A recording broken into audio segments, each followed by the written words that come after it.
Good morning. All right, look at this. 2 days in a row. I definitely unleashed something or unlocked or definitely cleared something yesterday by doing my live stream, and I'm pretty sure it was the words cock destroyer I said 25,000 times on live in a public forum. That probably did that for me, right? Cleared any perceived judgments that might come my way. Like, totally just do not give a fuck. So, I want to talk about something this morning, just a reasonably quick video around stories and just how important it is. So I read a couple of things this morning, like something someone said about, keeping in your own lane. And I guess this is kind of what instigated me wanting to do this video, and also my own kind of judgment on myself for hanging on to a story probably longer than what I needed.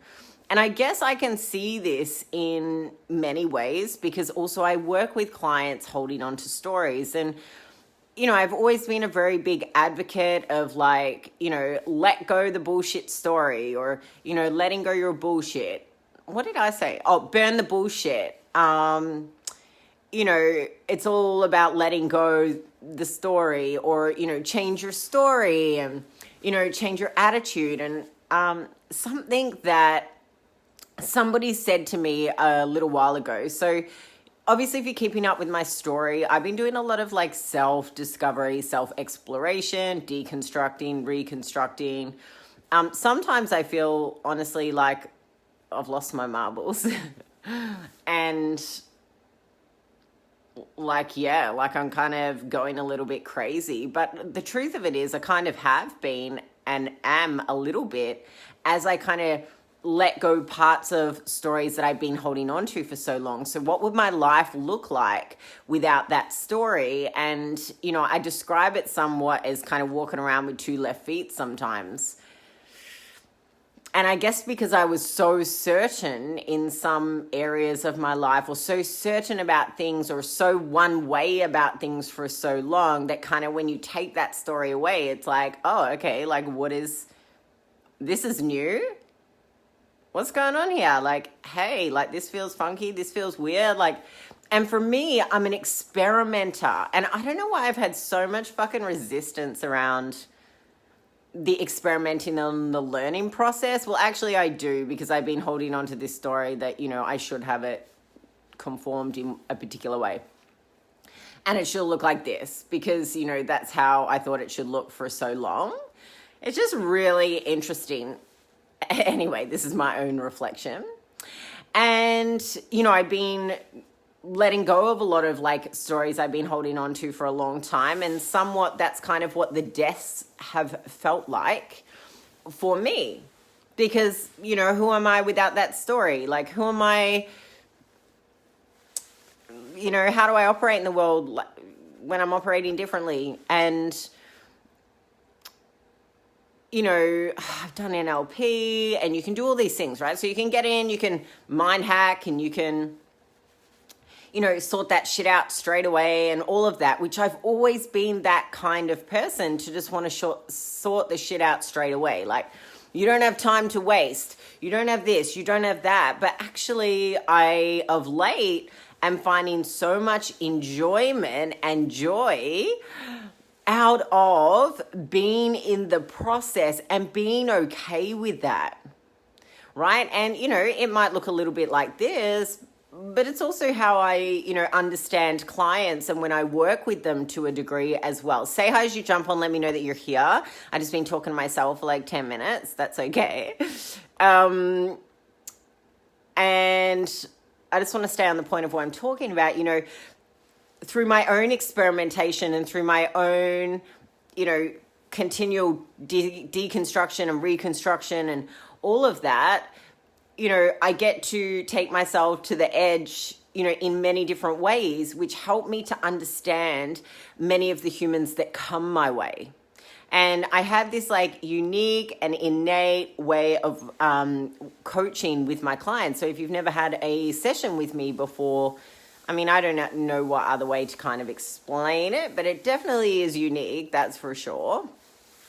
It's quite intuitive, but it also comes from experimentation in my own self and not necessarily having the answer for the client, but guiding the client to their own answer.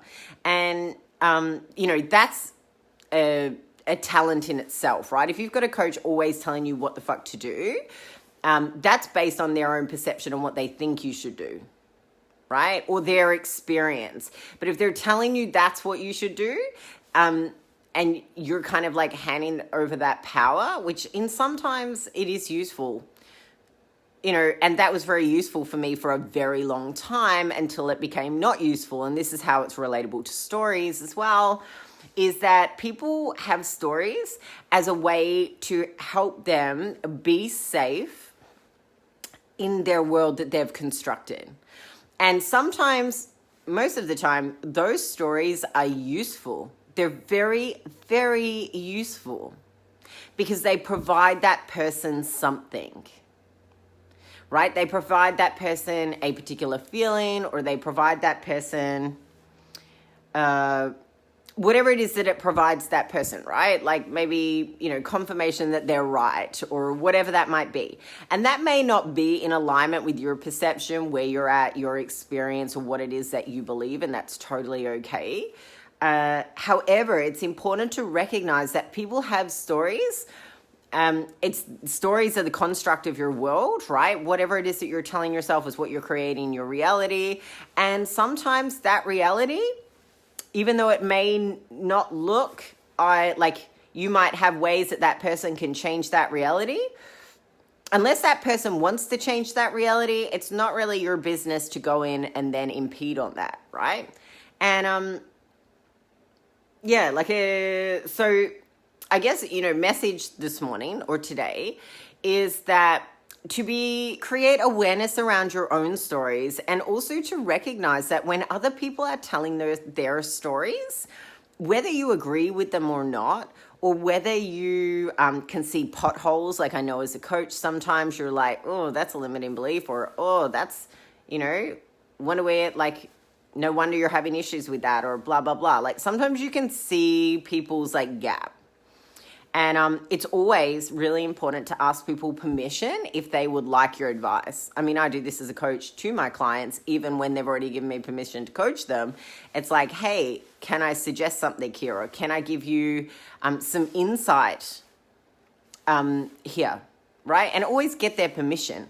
And I believe that asking anyone for permission is absolutely paramount before you start jumping in and giving your 2 cents worth, because sometimes these stories for people, that's their foundation. Like that's what their world is built on. So you can imagine if you took away something from somebody that they had believed for a really long time, and they didn't have a strong belief system to move forward, or a strong foundation to move forward from, that can be really dismantling for a person, a client. By the way, if you guys are coaches and you're watching, say hi as you jump on.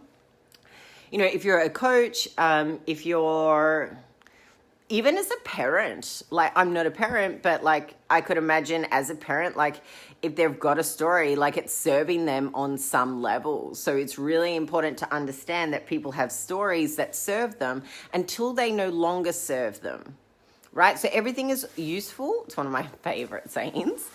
Everything is useful until it is no longer useful. And I feel like that's a really powerful statement, because when you're having conversations with people, when you're interacting with others, when you're whatever it is that you're doing, like people are always telling stories. Like I'm telling you a story now, right? And that's my story to tell. You don't necessarily have to always agree with that story, but what you can do is sort of see what it highlights for you, creates awareness for you, and how that impacts you and your story, right? And I feel like what's really important is the self-awareness. Everything is always coming back to self, right? And this is just like kind of one of the thoughts and one of the things that I wanted to share this morning. I just went to the gym and had like 95 ideas for videos. So I definitely unlocked something with the Cock Destroyer video yesterday. So thank you for everyone that shared their eggplant emojis. I love that. We're all vibing on the same wavelength. So that makes me very happy. Have a really great Friday. I'm going to be back in here on next week on Monday. And yeah, I'd love to know your thoughts or your insights to this video. So pop them below. Bye.